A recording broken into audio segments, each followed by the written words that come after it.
This clip is brought to you by SaveWithConrad.com.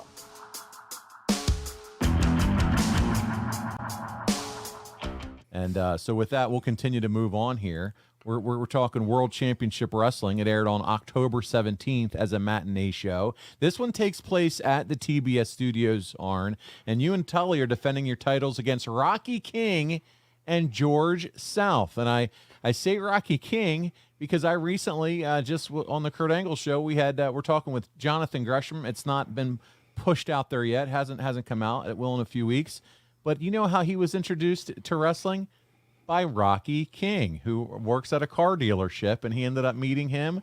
And I thought, my goodness, that's a name I haven't heard since the 80s and those Crockett years. So there you go, a big influence on who is now the Ring of Honor World Heavyweight Champion. It all started for him with Rocky King. But here you are, you're defending your titles against Rocky and George. Match goes 3 minutes and change, with Tully securing the victory with a slingshot suplex to George South.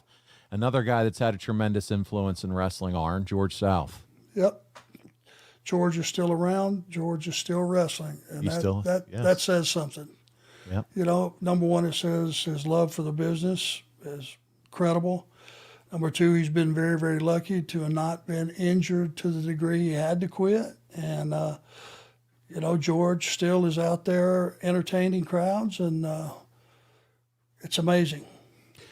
Well, after you hit Rocky with the gourd buster, for good measure and to remind everyone in the building who the heels were, this episode also featured you, Tully, and JJ at the desk with Tony Schiavone, and we're going to take a listen to what you had on your mind. Professional wrestling, the Four Horsemen, here they are, NWA World Tag Team Champions, Tully Blanchard, Arn Anderson, along with JJ Dillon. Tony Schiavone, a Starrcade heats up, Chi-Town heat, all the signings coming across. Seems nobody wants to sign for the World Tag Team titles. Now the Horsemen came out, we said we'd be world champions. We've proven that. We said we'd take the Rock and Roll Express, remove them from contention. We've done that. Now Rhodes hadn't signed, the Road Warriors hadn't signed. We don't care if it's the sheep herders. Any team wants to put themselves on the dotted line. What we are the symbol of excellence. We are the elite in all of professional sports.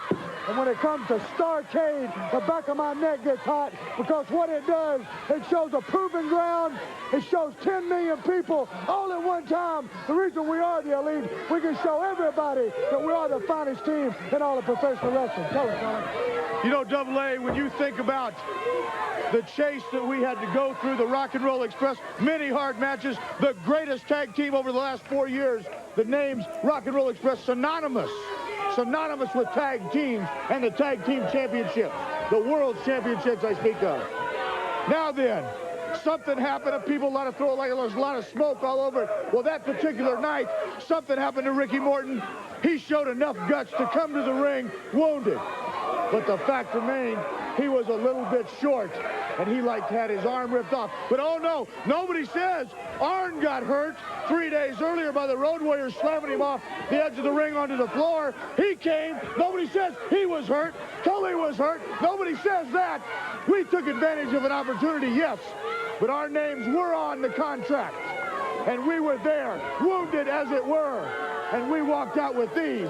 Now, the wrestling fans and all the people out there have world champions fitting the integrity, the place in life, the stature, and the quality and the class that we exhibit through everyday life. That's why we are part of the Four Horsemen, this symbol of excellence. And we will take these championship belts to a height never taken before or seen in the past 80 years of the National Wrestling Alliance.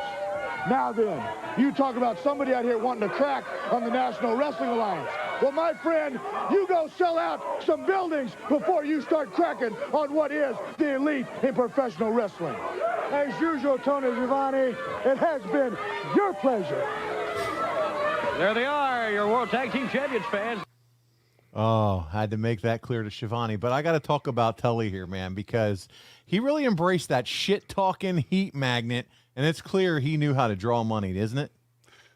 I'm just sitting here thinking that was probably one of the best promos he's ever done. Whew, so good. Confident, intelligent, to the point. That's how you talk people into a building. That's how you sound like a star.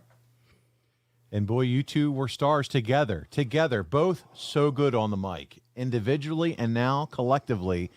JJ didn't need to talk. He just sat in the back with his finger over his chin, not having to say a word, man, because you guys had it all under control, brother. Yep, and you know, if we would have felt he needed to jump in there, I would have probably just hit him with a little light elbow in the ribs, and he would know he's going to shut it down. There you go. We were a team. JJ was a part of that team as much as anybody. That's good. Well, Crockett would travel to Baltimore later that day in front of 8,000 fans, and you and Tully defeated the Rock and Roll Express. The next day, we're at October 18th. There were multiple shows and split crews working for Jim Crockett and the UWF, respectively. You wrestled Barry for the Western Heritage States Championship at the Joe Louis Arena in Detroit in front of a crowd of only 1,000 people. This was the semi-main event of the show as Flair and Luger took on Garvin and Dusty in the main event of the evening. This crowd was the crowd was small, 1,000 people, but the card was very top-heavy, Arn. Any thought on why it would not have performed better than only drawing 1,000 fans to a historic arena like Joe Louis? Yep. Because nobody wanted to see it. What other excuse could there be? Yeah. You might as well just face it and look truth in the eyes. Whatever reason, that particular day, whether there was other stuff going on that you try to blame it on, and hey, you know, the fair was in town and maybe they had a race or whatever. The fact is, if they didn't come and you put the right card out there and they didn't come, it's because they didn't want to see it. And that's the only way I can describe it. It's interesting because it's a geographical thing, right? Because in Baltimore, 8,000, 8 times the amount, and then you travel again to Joe Louis and 1,000, and you just said for whatever reason that town may have not been into it as much, and it is what it is. And you move on, and you continue to build storylines and continue to do your thing as you move to Starrcade. Here we are. It's the 19th of the month. There was a UWF television taping.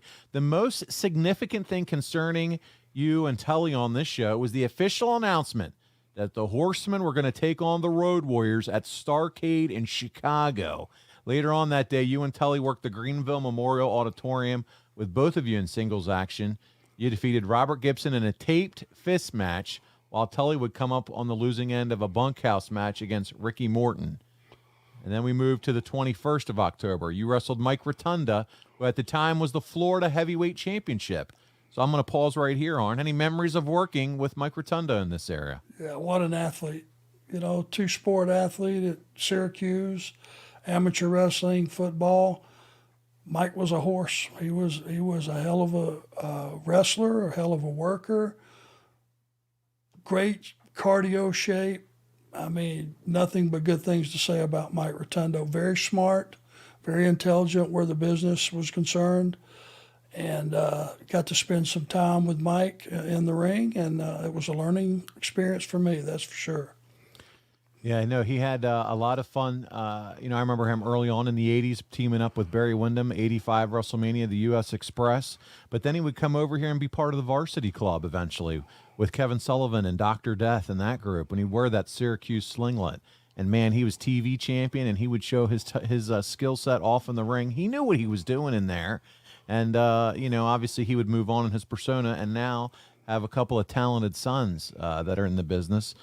Just like you have your son Brock. He has, you know, had some second generation, you know, luck there as far as boys that have done really well in the business too. So it's really cool to see Mike Rotunda here, and I'm glad to hear that you had a good, respectful relationship with him in this era, and I appreciate you sharing that. Well, and as I do for his sons, Bray Wyatt, Bo Dallas, incredible talents, all three of them, and really an asset to the business.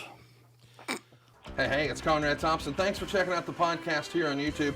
Be sure to hit the subscribe button and the notifications bell so you get a notice anytime we upload some new content. And go save yourself some money right now. If you're in a 30-year loan or you have credit card debt, it's not a matter of if I can save you money, it's a matter of how much. Find out right now for free at SaveWithConrad.com.